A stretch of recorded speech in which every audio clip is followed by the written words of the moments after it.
Bon, on va boire un café.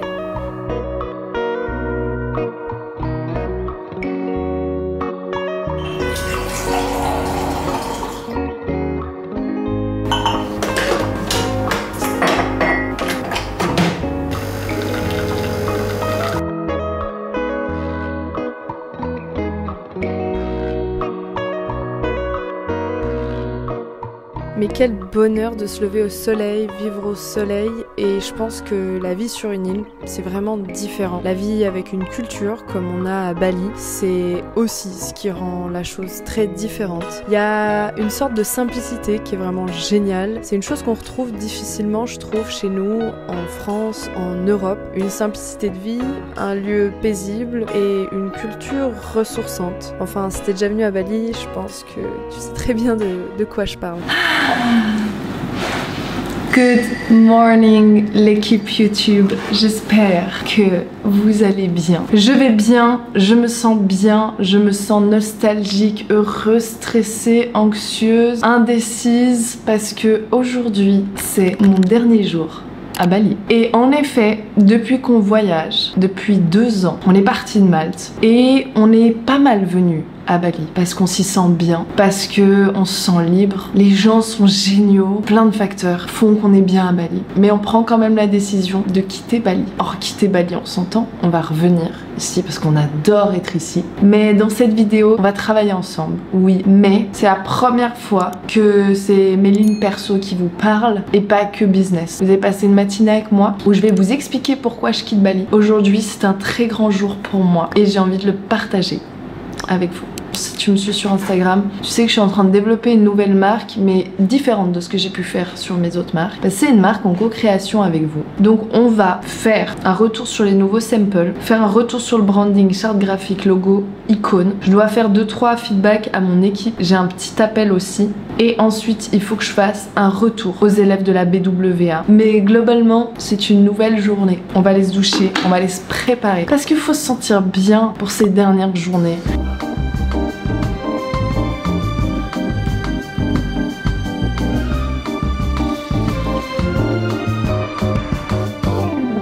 J'ai dû enlever mon t-shirt parce qu'il fait trop chaud. Il y a un problème avec la clim. Là, on est vraiment dans la saison des pluies et du coup, la chaleur ici est insoutenable. Franchement, ressenti, je pense qu'il doit faire 40 degrés. Et ça, c'est un peu le truc qui est un peu problématique. C'est que quand il fait chaud comme ça, tu sais, t'as rien envie de faire, tu peux rien faire toute la journée à la clim. J'ai envie de me maquiller parce que je sais pas, c'est mon dernier jour. J'ai envie de me sentir genre un jour différent. Et vu que je me maquille jamais, j'ai envie de me sentir vraiment bien. Donc ça vaut la peine de se maquiller. C'est drôle parce que quand j'avais commencé ma chaîne YouTube, je disais vraiment que jamais je me maquillerais face caméra parce que je sais pas, je trouvais ça trop girly, je trouvais ça trop je sais pas, genre pas moi quoi. Et en plus moi je me maquille genre je pense une fois par mois, sinon je me maquille jamais. Et aujourd'hui je suis en train de me maquiller devant vous, vous voyez, c'est drôle. En fait je me rends compte que vous faire des vidéos sur YouTube, c'est juste vous montrer vraiment ce que je vis. Bon, beaucoup de business, ça c'est sûr, mais voilà, me maquiller une fois par mois pour un truc spécial, bah ça m'arrive. Et aujourd'hui c'est un jour spécial, donc c'est pour ça. Ici il fait tellement chaud que t'as tout le temps le teint qui est genre au glow, donc t'es jamais obligé de mettre du highlighter Always Shining. J'ai l'impression que vu que je suis bronzée, même si je mets du bronzer, ça se voit pas trop. J'adore avoir un look de meuf bronzée, je sais pas pourquoi. Oh my god, dès que je mets du blush, les gars, ça me réveille, je me sens tellement plus moi.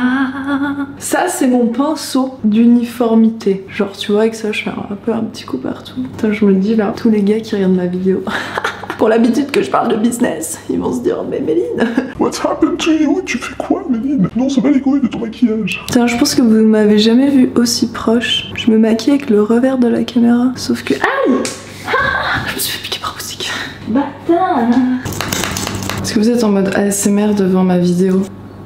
Nous sommes prêts à attaquer cette journée. Je sais pas trop comment je vais m'habiller, j'ai rangé déjà la moitié de mes affaires. Et on a du coup rassemblé nos affaires dans une grande valise qu'on a mis dans un storage. Et Mimi, elle veut des câlins, Elle veut tout le temps des câlins. Elle fait sa meilleure sieste là. Je l'ai vue dans le lit avant. Elle a pas bougé. En vrai, je pense qu'on va juste être simple. Avec ma petite chemise blanche légère. Ah, ou je mets plutôt un ensemble. Je sais pas. Il fait chaud pour mettre ça. Ouais, je vais mettre un ensemble, petite jupe. Comme ça.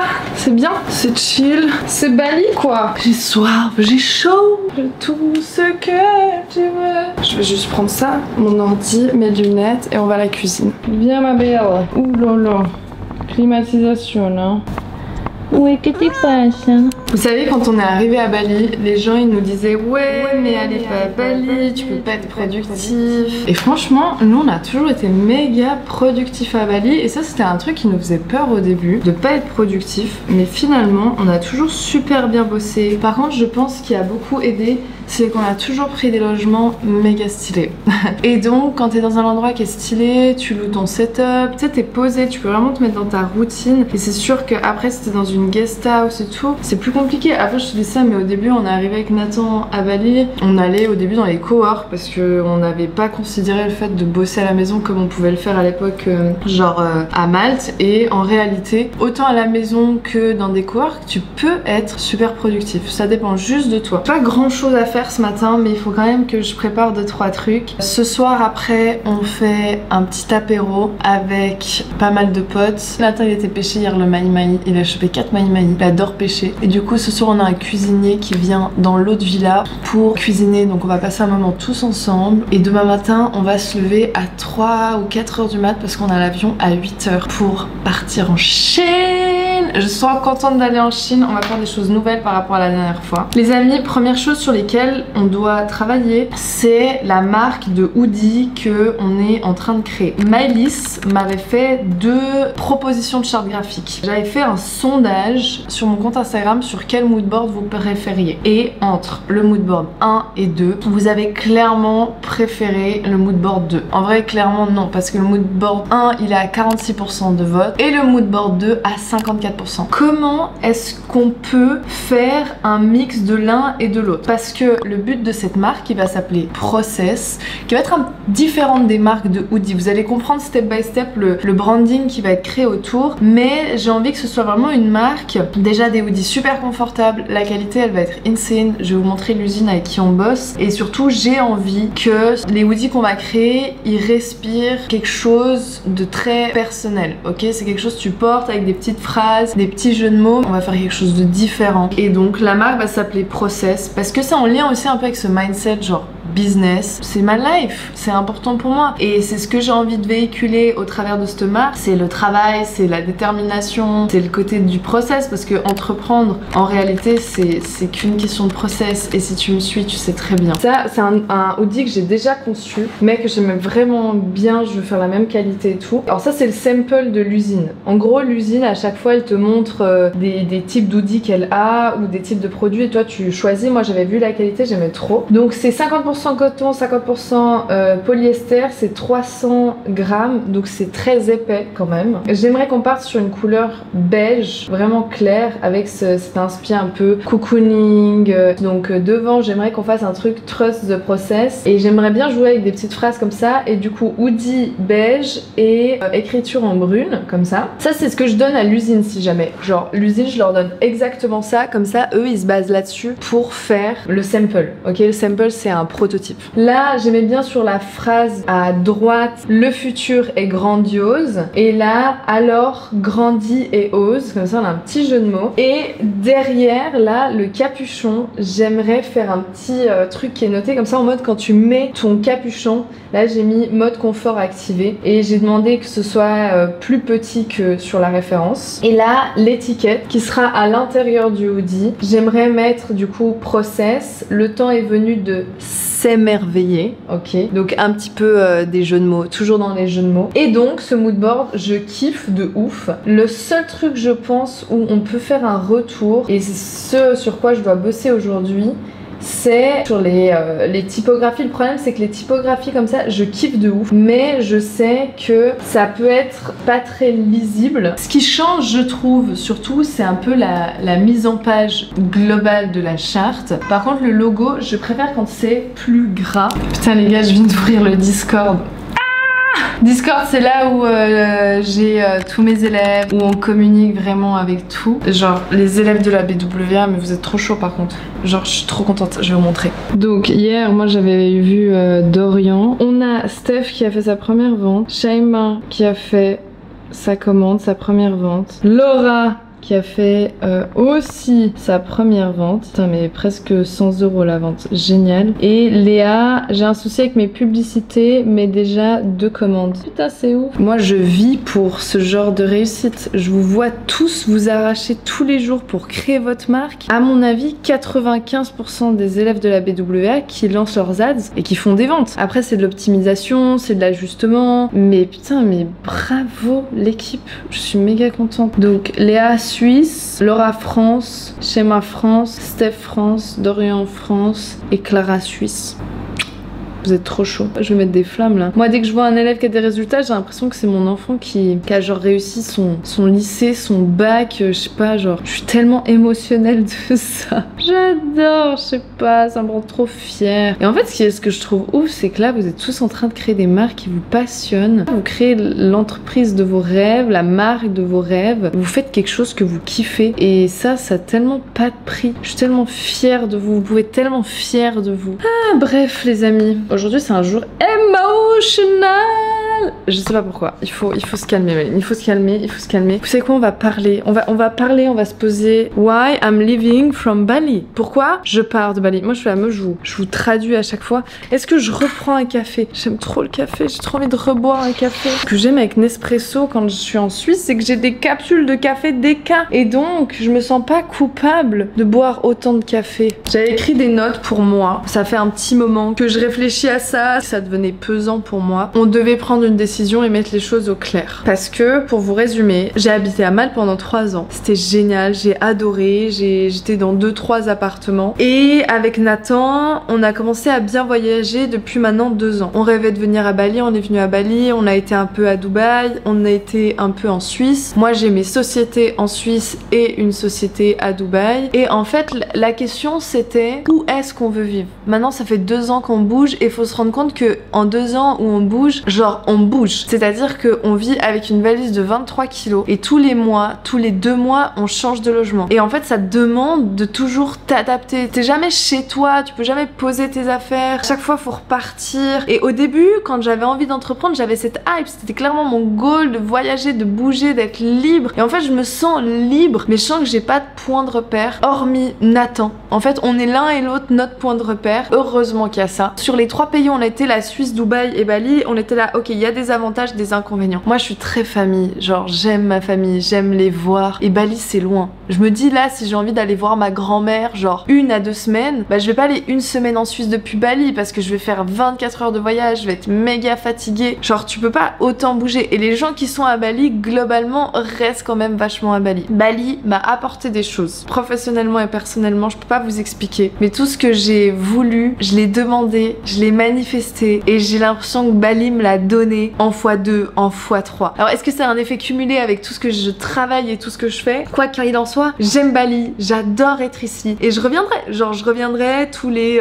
4, 5, 6 mois, peu importe. On adore être ici, on aimerait même investir, acheter un truc pour nous ici. C'est un projet de vie. Mais là les gars, je suis fatiguée. Pour 2025, j'ai énormément d'objectifs. Il y a des trucs de ouf qui vont se passer. Pour ma marque e-commerce, ma grosse marque, ma principale marque, c'est une marque qui a quand même fait là 1,9 million depuis 1 an et demi, donc 1,9 million de chiffre d'affaires. Et la perspective que j'ai envie, elle est grande. En plus de ça, avec la BWA, il y a tous ces résultats d'élèves. On a fait un premier événement à Malte, c'était extraordinaire. J'ai envie de réunir les gens autour de l'entrepreneuriat, mais pas comme tout le monde fait. J'ai envie d'un truc qui soit tellement humain, tellement authentique. Et du coup, je prévois des trucs de dingue, les gars. Pour 2025, mais vous êtes pas prêts en fait. Personne n'est prêt. Genre, j'ai l'impression que je vous parle pas assez de mes projets futurs, mais de l'autre côté, j'ai envie de garder des choses secrètes parce que c'est important de vous surprendre aussi. Je pense que vous allez trop kiffer. Mais 2025, les gars, ça va être une année de dingue et donc j'ai besoin de me poser. J'ai besoin d'être dans le calme parce que là, je suis fatiguée de voyager. C'est horrible de dire ça parce que je sais qu'il y en a plein d'entre vous, vous rêvez de bouger, mais genre, tu verras, quand tu l'auras fait pendant 2 ans non-stop, bah il y a un moment, tu te rends compte que ce qu'il faut là, c'est aussi avoir une maison. Et je sais pas si dit aussi l'âge, parce que moi j'ai commencé à voyager, j'étais jeune, je suis partie chez moi, j'étais jeune. Ça fait maintenant 6 ans que je suis partie chez mes parents. J'avais 21 ans, 20 ans, habiter à Malte, etc. C'était génial. Mais là, je sens que j'ai envie genre d'avoir mon chez moi, d'acheter un canapé, de faire ma déco, de choisir mon tapis, surtout de faire mon bureau. Parce que ça aussi, l'instabilité quand tu bouges. Au début, je rêvais de pas avoir une routine. Aujourd'hui, je rêve d'avoir une routine. Et je sens que personnellement, le moment où je suis le plus épanouie, c'est quand je suis dans un mood d'une routine, quand j'ai un équilibre alimentaire, un équilibre sportif, un équilibre dans mon travail, un équilibre dans ma vie de couple, un équilibre dans ma famille. Parce que Bali c'est trop loin de ma famille, je ne peux pas vivre à Bali. J'ai besoin d'être plus près d'eux, j'ai besoin de me sentir à proximité, s'il y a quoi que ce soit qui arrive ou j'en sais rien, et j'ai besoin de créer mon chez moi. Et du coup à Bali, j'adore y passer genre 2-3 mois de l'année et je vais continuer. Par contre je me vois pas faire mon chez moi. Et donc pour toutes ces raisons, on a décidé de pas vivre à Bali. Bali c'est extraordinaire. Si t'as envie de venir à Bali, viens. Bali ça va t'apporter des trucs de ouf. Genre pour ton business, pour ton développement. T'as tellement de gens, tellement de connexions ici. Vraiment je t'encourage à venir ici si t'as envie. Parce que je sais que ça peut t'apporter tellement de choses. Et vraiment ça m'a apporté énormément de choses. Et donc le planning, parce que les gars on n'est pas prêts de se poser. Parce que moi je vous raconte ça. Mais là demain on part en Chine. On fait Guangzhou, on fait Shenzhen. Ensuite on part en Thaïlande, ensuite au Cambodge, ensuite au Vietnam et ensuite, je vous dis pas, mais vous savez probablement où on va se poser. Et je suis très heureuse de me dire aujourd'hui, chose que j'avais beaucoup de mal parce que j'étais là, non mais on peut pas quitter Bali, j'ai envie, en fait j'avais envie du beurre, de l'argent, du beurre, de tout. On va prendre notre appartement dans un endroit où on sera bien, où on sera productive, où on va réaliser nos objectifs et en parallèle, on va continuer à voyager. Je suis très heureuse de vous annoncer ça aujourd'hui, c'était important parce qu'on se rend pas compte hein, mais moi j'y pense depuis longtemps. Maintenant, j'ai méga faim, il est midi, il faut qu'on se commande un truc. Qu'est-ce que j'ai envie de manger pour mon dernier midi à Bali? C'est horrible de dire ça. Alors, j'ai envie d'un truc frais.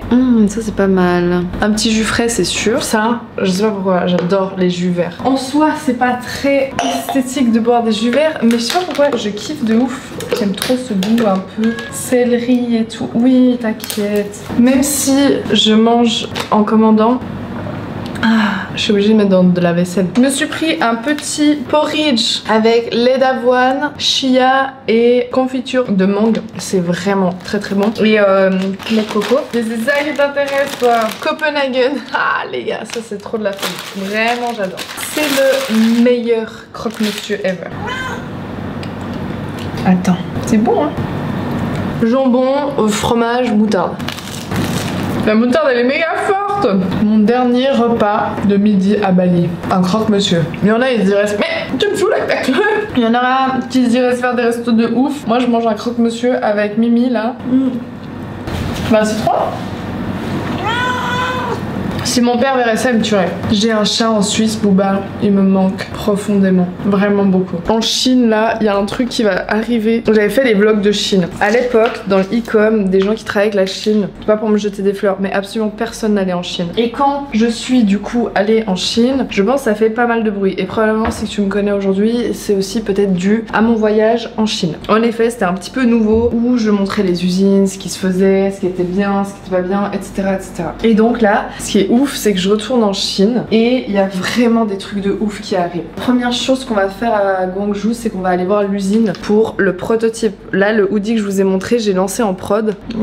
Incroyable. Et donc, le prototype, je vais le recevoir en Chine. J'ai trop hâte de vous le montrer. Vous montrer l'usine. Vraiment, je vous prépare des pépites avec les gens avec qui je bosse. Et surtout, les gars, avec Mo, mon agent, je suis en train de regarder si j'arrive pas à vraiment collaborer plus avec lui parce que là, tous les élèves de la BWA, que vous sorciez en Europe, vos produits ou en Chine, peu importe, je suis en train de regarder pour une warehouse, c'est-à-dire un entrepôt exclusivement pour la BWA. Ce qui est un peu le cas parce que chez Mo, genre il y a 50% de son local qui est presque là monopolisé par les membres de la BWA. Mais j'aimerais qu'on puisse vraiment avoir un truc exclusif BWA. Et donc ça fait partie de un de mes projets de 2025 d'avoir l'entrepôt BWA à nous en Chine. Les gars, c'est trop bon. J'adore ça. Je mange pas beaucoup pour essayer de garder mon énergie. So les gars, faut que je tourne une vidéo YouTube. Ça fait partie de mon planning de la journée. Toujours une casquette. Je sais pas pourquoi j'adore avoir des casquettes sur mes vidéos YouTube. Je me sens plus à l'aise. Cette vidéo, ce sera l'analyse de divers sites e-commerce et d'ads, donc des publicités de ces personnes-là. J'avais mis une story pour demander qui voulait une analyse de son site et de ses créatifs publicitaires. Généralement, c'est des gens qui ont fait des ventes et qui ça fonctionne pas très bien et qui comprennent pas pourquoi. Donc je vais analyser en live le pourquoi du comment et c'est une vidéo je pense qui sortira d'ici quelques semaines, en tout cas après la Chine. Hello l'équipe, j'espère que vous allez bien. On se retrouve dans une vidéo un petit peu spéciale mais comme d'habitude dans du concret, sur du e-commerce, sur de la création de marque. Je me suis dit que j'allais tirer 3 personnes au sort. J'en ai tiré un petit peu plus, on verra le temps que j'ai à disposition pour cette vidéo. Je vais vous montrer comment j'analyse. Je viens de terminer ma vidéo YouTube.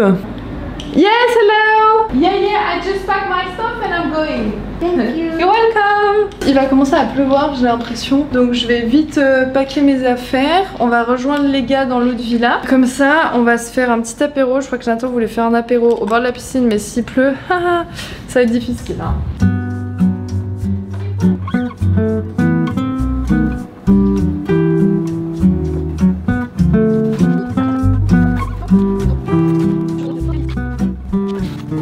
C'est parti les amis, on va prendre le scooter. J'espère ne pas me faire rincer et je vous laisse profiter de la vue poétique de Bali. Ciao ciao. Bye bye. À bientôt. Hein? See you. Let's go.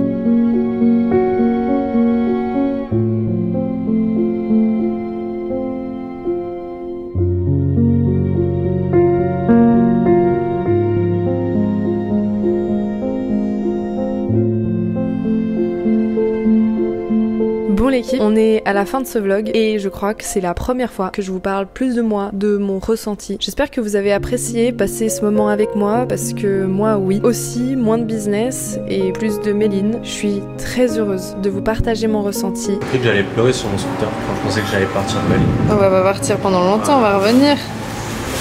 On verra. C'est pas. J'aime Bali et je sais que je reviendrai prochainement pour kiffer ici. Et je sais aussi que c'est pas là où je veux vivre toute l'année. Hey Sana! I love it! It's cute! And you have like, oh with the flowers! Yeah. Je suis vraiment une touriste.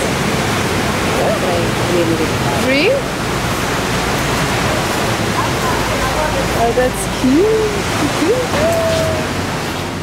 Je suis toujours à la recherche du pays qui cochera toutes les cases, ou peut-être même pas le pays, juste un équilibre entre ma routine, ma vie, ma famille, mon travail. Et aujourd'hui, je suis méga contente de vous annoncer que de nouvelles aventures arrivent pour moi, pour nous, pour mon business. Croyez mon expérience, c'est tellement important d'être bien dans un endroit bien, avec des gens bien. Prenez soin de vous et à bientôt mon petit Bali d'amour.